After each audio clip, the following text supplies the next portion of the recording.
Ouais, je vais représenter l'univers et tout. Je suis dopé en vitamines, j'ai pris de la poussière, de la poudre et tout, je l'ai sniffé. Quand tu crois que mon nez est rouge et... je m'appelle Miskine. Non, c'est pas Miskine. Ouais, il s'appelle pas Miskina, ouais. Je sais plus comment il s'appelle par contre. Moi, c'est Mulitim. Mais il s'appelle Muliti, mais il sait même pas son prénom, c'est normal, c'est un clampin.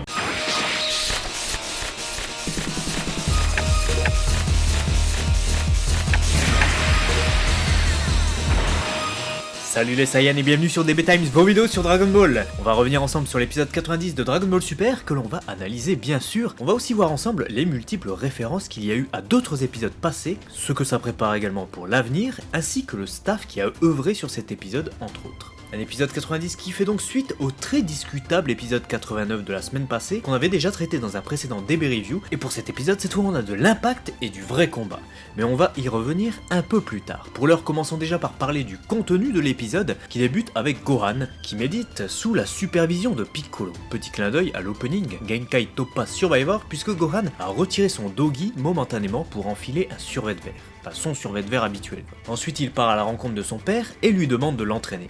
Il demande aussi à Ten Shin Han de tester sa puissance, et l'épisode s'articule globalement autour de ça. Gohan veut se surpasser, et pour ce faire, il veut s'opposer à son père, qui est finalement la personne la plus puissante qu'il connaisse de près. On a droit à un combat par équipe, Piccolo et Gohan contre Ten Shin Han et Goku, tandis que Kame Sennin et Chaozu restent à l'écart et assistent au combat. Rapidement, le duo Gohan et Piccolo est plus coordonné et s'en sort bien mieux. Déjà parce que Gohan fait quasiment tout, il est sur tous les tableaux, si bien que Ten Shin Han ne comprend pas ce qui lui arrive. Voici d'ailleurs l'image qui résume Ten Shin Han dans cet épisode. Ne riez pas, je m'attendais à mieux de sa part.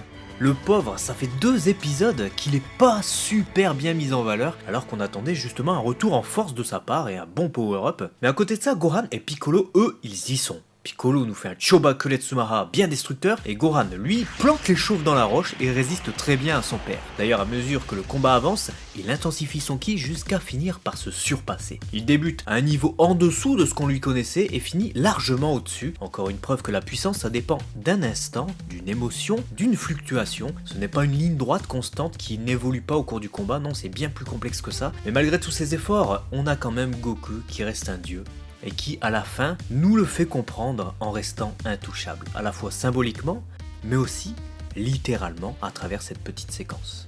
En parlant de dieu, on retrouve aussi Gowasu et Romushi dans cet épisode, puisqu'on a une séquence qui se déroule au monde des Kaioshin de l'univers 10, où l'on voit Gowasu se prendre la tête, car il ne sait pas comment il va recruter ses guerriers. Faudrait d'ailleurs peut-être se manier, car il ne reste pas beaucoup de temps. Heureusement pour lui, Romushi arrive tel un sauveur et lui dit qu'il s'y prend mal, car il réfléchit beaucoup trop et devrait davantage faire confiance à son instinct, à son ressenti. On a donc là une analyse assez perspicace de Romushi, du moins sur ses premières secondes, on se dit « Ah, ce mec c'est un fou, il va nous sortir un truc de malade !» Et bam, le mec il nous amène des bodybuilders pour prendre le contre-pied total de Goas qui réfléchit trop et qui se base trop sur la logique, l'intellect, et Romushi donc il prend l'exact opposé et décide que c'est le muscle qui fera tout lors de ce tournoi. On a donc là le parfait exemple du cas social.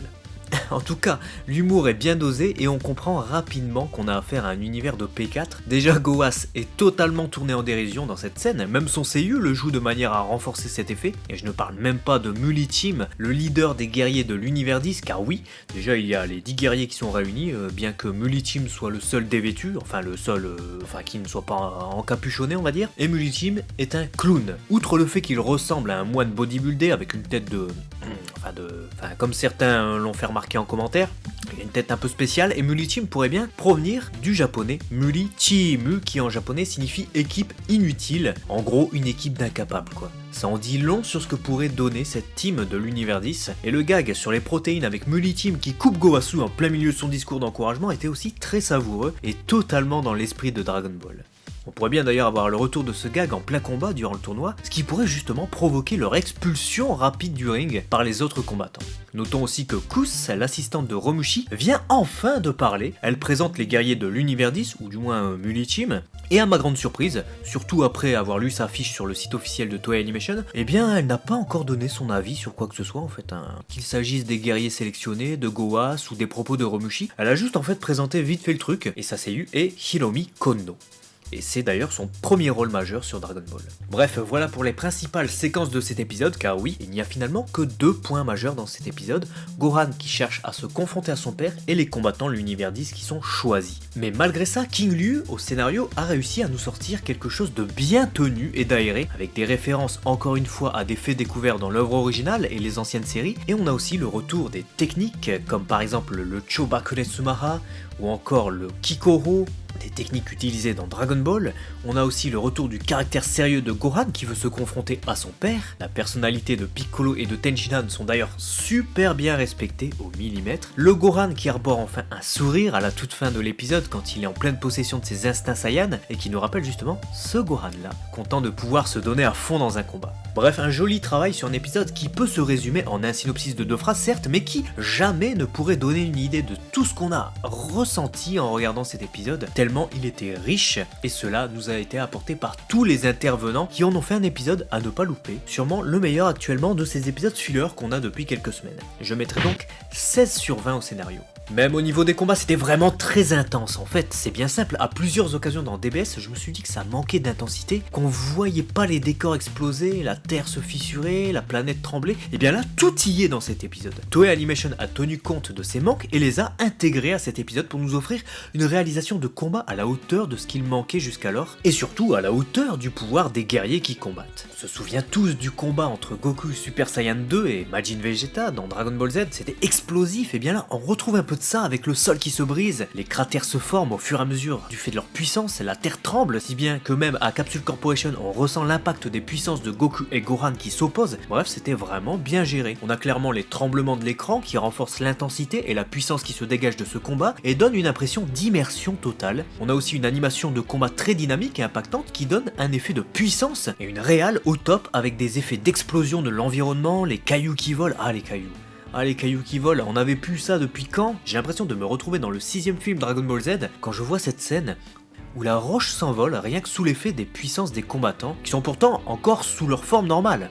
Et de manière générale, la forme normale a bien été réhabilitée dans cet épisode et ça fait plaisir. Et même depuis l'épisode 89, j'ai envie de dire, car c'était devenu totalement habituel de les voir se transformer pour tout et n'importe quoi, alors qu'il n'y a pas nécessairement besoin. Rappelons quand même que Goku affichait une puissance de combat de 3 millions à l'époque, rien que sous cette forme, lorsqu'il combattait Frieza sur la planète Namek, alors qu'il n'utilisait même pas le Kaioken. Donc là, ça doit être encore fichtrement plus élevé encore, mais bref, ne parlons pas de force de combat car c'est pas du tout le sujet. Là, je parlais de l'impact des puissance sur l'environnement qui doit être respecté, et là ça allait plutôt bien. Même si sur le grand final j'aurais quand même bien voulu voir la zone exploser totalement plutôt qu'un petit flash de lumière, même si la terre a tremblé sous le choc des puissances. Finalement le seul truc qui manque vraiment graphiquement à ces épisodes pour renforcer encore l'impact, c'est peut-être les flashs de lumière lorsque les personnages se transforment, chose totalement absente sur la série Dragon Ball Super. En dehors de ça, la réalisation de Takahiro Majima et Kohei Hatano est assez ouf sur cet épisode, surtout si on la compare avec les précédents. Et oui, car il y avait bien 2 réalisateurs sur l'épisode, chose qui m'a d'ailleurs beaucoup étonné. On avait annoncé Hatano à la base comme seul réalisateur, mais Majima est venu compléter, et quelle bonne idée ce fut là. Je vous avoue que je ne connaissais pas Majima, mais je suis carrément satisfait de voir le résultat sur l'épisode. En plus, on a de belles références à la série Dragon Ball Z, et également à la première série Dragon Ball, comme ici avec Gohan, qui nous rappelle cette scène culte où Goku va transpercer Piccolo Daimao, et on peut aussi y voir un clin d'œil au 9ème film Dragon Ball Z avec cette scène. Bref, c'est joliment fait. Avec amour je dirais, et avec beaucoup d'attention. Dommage encore une fois que ce ne soit pas le cas pour l'animation également, car le storyboard de Yuta Mulano nous offrait de sacrés bons plans et un découpage très rythmé, bien aéré. Le fait d'avoir placé la séquence avec Romushi et Goas en milieu d'épisode était une bonne idée également, ça permettait d'avoir un bon équilibre et de ne pas être trop saoulé non plus par le combat entre Goku et Gohan, et c'était assez difficile, vu que finalement il ne se passait pas grand chose dans l'épisode en résumé. Du coup si on ne s'ennuie pas, c'est en partie grâce à lui. Et l'animation là-dessus, on s'attendait à de la folie avec Masahiro Shimanuki en vedette, et on l'a eu, bon ça je dis pas, mais surtout sur la partie B de l'épisode en fait. C'est logique cela dit, car c'était celle avec le climax et le plus de fight, mais je regrette quand même que l'épisode soit aussi hétérogène, et que la paire Hideki Yamazaki et Masahiro Shimanuki n'a pas pu fournir un épisode plus soigné, car sûrement encore des soucis de deadline où il a fallu que Toei Animation fasse vite et rende les épisodes rapidement. Ça a d'ailleurs été assez confirmé dans ce sens sur Twitter avec Yukimasa Shijo qui a avoué avoir dû faire environ 40 cuts sur l'épisode 90. Et c'est pas tout ça car Young Setu justement en aurait fait 100 en à peine 11 jours. Imaginez un peu le taf de ouf. Ça c'est des animateurs de malade hein, quand même. De ce fait il y a eu pas mal d'animateurs sur cet épisode au style graphique assez différent, dont certains que je n'arrive pas à identifier d'ailleurs. On a même eu Shigashide qui est venu signer une séquence, et globalement la production semble avoir orienté la chose pour que les combats soient très DBZ-esques si je puis dire, une bien bonne idée sûrement, mise en pratique suite aux critiques qui ont permis d'avoir un retour sur la série. Et oui car évidemment si on dit rien, il n'y a aucun risque que ça change, tandis que si on donne son avis, constructif, tout de suite on peut en tenir compte et améliorer les choses. Et c'est ce qui semble avoir été fait ici. Du coup, comme vous l'avez compris, il y a eu des efforts et la réal était supérieure à l'animation pour moi sur cet épisode, donc je mettrai 15 sur 20 à l'animation, car assez bonne, hein, surtout pour du Dragon Ball Super, avec de bons talents, des combats punchy, mais encore pas mal de défauts. Et à la réalisation, je mets quand même 17,5 sur 20, car c'était vraiment bon.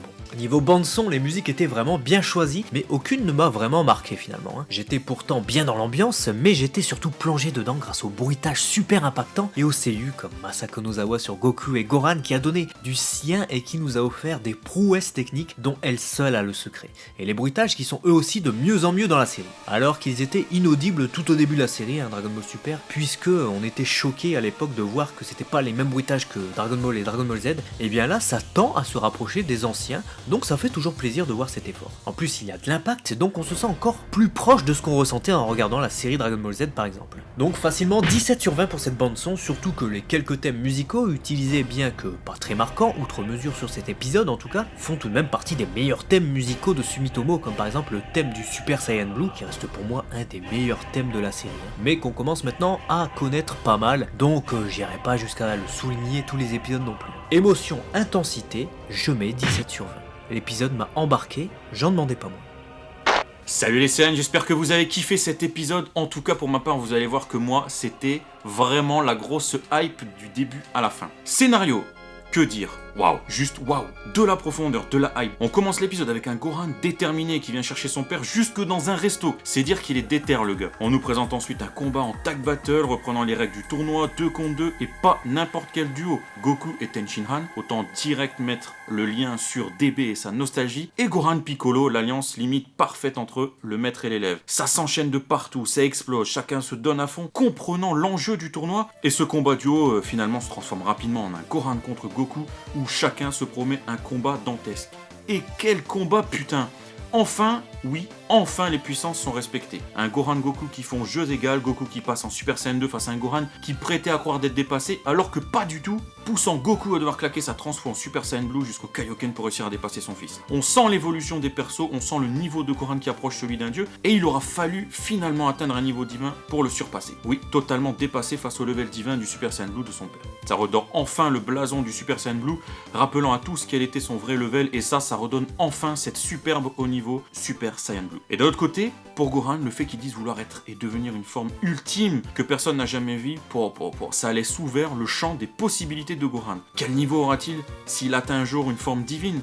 Dépassera-t-il son père? En tout cas pour l'heure, il est devenu capitaine de l'équipe avec l'appui de son père. J'ai juste été sublimé par le scénario qui nous fait monter en flèche, en intensité, en émotion, mais ça on y reviendra à la fin. Et pour finir, si vraiment je devais faire le tatillon, j'avais beaucoup d'attentes sur Tenshinhan. On nous promettait même de surveiller ses techniques lors d'un synopsis, et pour finir, il n'a pas fait grand chose. On l'a senti quelque part dépassé, mais j'ai envie de dire, c'est normal. Et le passage de Romshu et Gowasu m'a fait sourire avec cet apport et cette consistance au niveau de l'univers 10 entre notre Hakaishin et le Kaioshin. L'un qui ne jure que par les muscles, l'autre qui ne jure que par l'esprit. C'était assez marrant de voir qu'ils font les mêmes erreurs mais d'un côté blanc et d'un côté noir. Au lieu de cumuler leurs atouts. Mais enfin, ça nous rappelle très bien l'humour de DB. Donc au niveau scénario, je mettrais 18 sur 20. Animation. Alors là, nous qui voulions du pâté, je pense qu'on peut dire qu'on l'a eu. Ça part partout, quel dynamisme, quelle fluidité, quel enchaînement. Cet épisode était clairement un exercice complexe à réaliser, tant l'intensité d'animation devait être présente, l'enchaînement et la puissance qui devait s'en ressentir. Bah oui, parce qu'on a quand même un combat avec deux Saiyans à leur paroxysme, ajouté de Piccolo et Tenshinhan, t'es obligé d'être à la hauteur. Et là, pour ma part, c'est presque un carton plein. Le décor pète à tout va, le terrain en était littéralement réduit en poussière, les coups sont punchy, les techniques de combat sont rapides, enchaînées, les auras qui se tordent au fil des mouvements des persos, qui sont tellement rapides qu'ils laissent une traînée lumineuse les suivre, les impacts sont géantes, les transfos, putain de paroxysme de l'explosion de puissance. La transfo de Gohan en Ultimate était juste grandiose, énormissime en impact, une aura puissante et sans limite. Il en va de même pour le Super Saiyan 2, ou encore plus le Super Saiyan Blue qui dégage une intensité de fou, et ce punch entre Goku et Gohan qui explose de puissance. Mais c'est beau putain, ouais c'est beau, on en prend plein les yeux, on n'a pas le temps de respirer, même Piccolo déploie toute sa puissance. Merci à Shimanuki et Yamazaki pour cet épisode. Alors oui, il faut le souligner aussi, objectivement il y a des plans qui sont pas les plus beaux du monde, ou les mieux dessinés. On sent malgré tout le rush nécessaire au rythme hebdomadaire qu'ils ont eu pour nous sortir l'épisode, mais franchement, c'est pas du tout ce qu'on retient de l'épisode et ça reste assez marginal. Il y a bien plus de beaux plans et dessins au niveau tuerie entre guillemets que l'inverse. Quand tu te prends cette énergie d'animation positive dans la gueule, tu restes bouche bée, tu profites, donc pour moi ça sera un 17,5 en animation. Réalisation, on peut carrément dire que la réalisation et l'animation nous ont proposé un sacré duo parfaitement mené. Déjà, les travelling panoramiques du début d'épisode montrant l'immensité du lieu d'entraînement de Piccolo et Gohan est magnifique. Mais alors les phases de combat sont magnifiquement réalistes et réalisées. J'ai même réussi à ressentir un effet 3D que les films nous avaient proposé dans leur grande qualité de réalisation. Ça s'enchaîne, les plans sont d'une rare richesse, la réalisation est aussi dynamique, fluide et rapide que ne l'est l'animation pour ne jamais nous stopper les moments d'action dans l'épisode. Les plans d'ensemble qui vont couvrir le cadre de combat et de l'environnement soulignent parfaitement l'impact des puissances sur le décor, les plans moyens rapprochés se concentrent sur un perso lors d'une phase importante telle que Piccolo ou Gohan, les gros plans pour souligner l'intensité de la transfo, ou des très gros plans pour souligner les regards. On nous souligne le tout de plongée, contre-plongée, rotation dans les combats, des tremblements à la caméra pour renforcer la puissance explosive des moments. Non mais bon, je vais arrêter parce que je pourrais vous dire toutes les techniques cinématographiques tant elles ont été employées. Donc chapeau bas à Hatano et Majima pour cette belle réalisation que je sublimerai d'un 17,5 sur 20 aussi pour ma part. Bande son, je pense que vous avez tous entendu cette intensité, les seiyuu juste sublime dans cet épisode. Masako Nozawa, j'ai juste envie de lui dire merci. Réussir à gérer Gohan, Goku avec les variations vocales dont seule elle a le secret lors des phases de sérieux ou de transfo, c'est du génie. Un Goku qui devient sérieux, qui a une voix qui se renforce et s'aggrave, Gohan qui s'exprime avec de l'aplomb, et les phases de combat où elle s'est déchaînée au micro à double reprise. Mais putain quoi, ça c'est magique. Et Toshio Furukawa a lui aussi performé sur Piccolo. Seul Midorikawa n'a pas eu la chance encore une fois de réellement s'exprimer en combat réel et long, mais je pense et j'espère que ça viendra. En tout cas, cette bande-son a clairement sublimé l'animation et la réalisation énergique, elle aussi, et a souligné d'impact fort les explosions, les punchs, les coups, les auras, tout était puissant et fort. Et les musiques ont bénéficié d'un magnifique placement et utilisation qui ont parfaitement été utilisées, à tel point que ça s'intensifie jusqu'à la phase de transfo du Super Saiyan Blue où son thème et le cœur qui va avec est utilisé. Bref, les frissons n'ont cessé de me parcourir grâce à cette merveille sonore, donc 19 sur 20. Et intensité émotion, je pense que vous l'aurez compris, cet épisode est venu me chercher, même plus que ça, je suis resté figé dans mon fauteuil à regarder ébahi cet épisode. J'étais hypé de malade par le scénar, je me suis pris une claque par l'action, l'animation, l'enchaînement, emmené par une bande-son grandiose. À quoi tu rajoutes la profonde hype de voir des duos comme ça, un combat père-fils, une montée en force du Ultimate, un Super Saiyan Blue qui est réellement au-dessus de tout, des phases de nostalgie où tu te dis que DB a commencé sur un Goku petit, naïf, et on en est là quoi. Et un Gohan qui veut suivre la relève, qui a retrouvé son esprit combatif, et qui veut même devenir un être ultime, un enjeu scénaristique. Voilà, c'est ouvert à tout le champ des possibles, et quand on nous gratifie de clins d'œil tels que le film 9 où Gohan tombe et Goku le rattrape, ou encore le point de Gohan, voilà c'est tout, c'est un ultime mélange qui me tue sur place. Et le signe final qui fait que pour moi ça a été si intense, c'est tout simple, c'est que quand à un moment donné t'as un scénario, un moment T, une bande son, une intensité crescendo qui vient t'arracher une larme, que j'intitule moi d'orgasme cinématographique, bon pas au sens sexuel du terme, hein, calmez-vous, mais vraiment au sens où c'est tellement merveilleux que ça te fait ressentir tout ça, t'as tout gagné. Donc niveau émotion, je te claque un 20 sur 20. Ouais, un 20 sur 20. Ça veut pas dire que ça sera l'épisode ultime de DBS, ça veut juste dire que s'il faut, je remettrai un 20, mais là l'épisode il est venu me chercher, il m'a arraché la larme, et là la barre elle est montée très très très haute. Voilà. Quand on parle de barre, évidemment, on ne parle pas de ses couilles.